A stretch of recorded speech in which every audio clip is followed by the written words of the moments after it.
So we're continuing eastbound to the Paso del Norte port of entry. Right now for the El Paso sector, this is going to be the busiest area that we have. We patrol all along the U.S.-Mexico border to include those areas where usually are very remote. The big fence, it went up in 2008 due to the Secure Fence Act of 2006. So before that, all we had was a 5-strand barbed wire fence. That was all. That was everything that was separating the U.S. and Mexico. Fences, barriers, walls work. It's a deterrent. It gives us time to get to that area to apprehend the people who are trying to come in. On Memorial Day itself, we had over 2,200 apprehensions. Over 1,800 of those were here in the El Paso metropolitan area. It's completely changed. Before, we were out in the desert, we were hiding, we were arresting people who did not want to be apprehended. Now we have people just coming to us.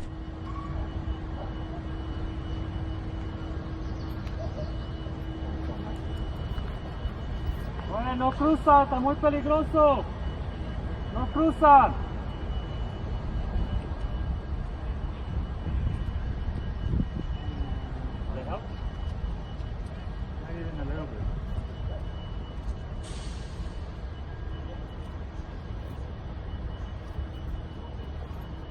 Apprehending agent?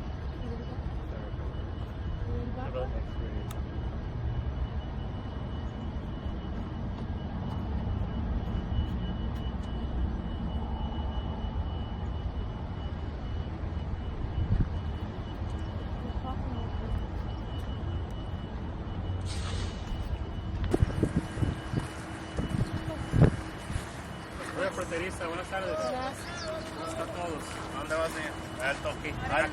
Alto. ¿Dónde va? Venga, señora.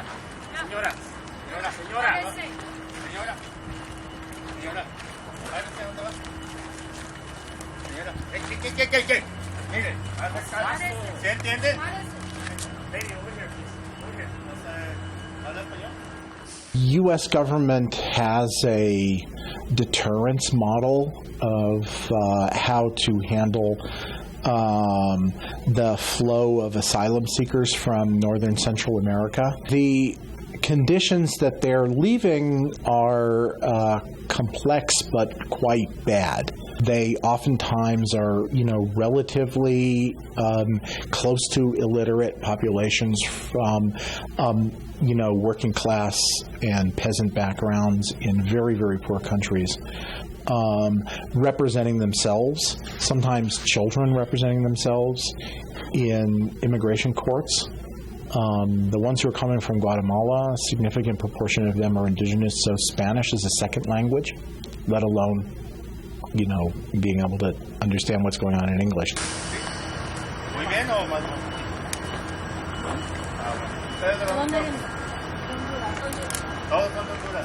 Now we are providing a lot of non-border security duties. Hospital duties, providing formula, providing diapers, having to change diapers. We have to do cleaning bottles. The Border Patrol is facing an enormous wave of numbers of people here and in South Texas, to a lesser extent other parts of the border. But the Border Patrol also has had its head in the sand since the end of last year, really since 2014.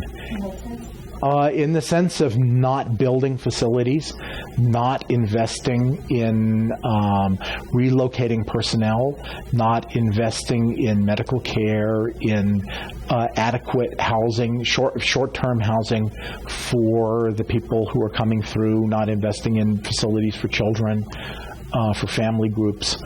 And the Inspector General said that there are 750 to 900 people in the El Paso Processing Center, in a processing center that was built with a capacity of 150.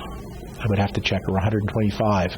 So this just literally came out and is within the government, documented by government inspectors, and they are unscathingly critical of the Border Patrol for having failed in its planning and its management.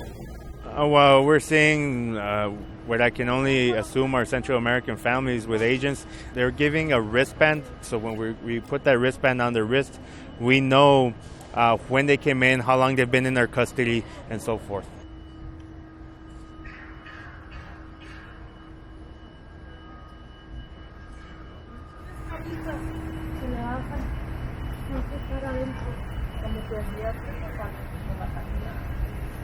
What happens to people if they are released is that they get into a system that takes 2 or 3 years to adjudicate their cases. Behind all of this misery making at the border is a failing process for actually giving people asylum or judging that they shouldn't get asylum. And then we could have a useful and important discussion as to what should be the criteria for people getting asylum. The Trump administration has reprogrammed $8 billion, even though it's not authorized by Congress, for construction of the border wall. Billions of dollars, $8 billion. That's money that could be building more humane holding cells.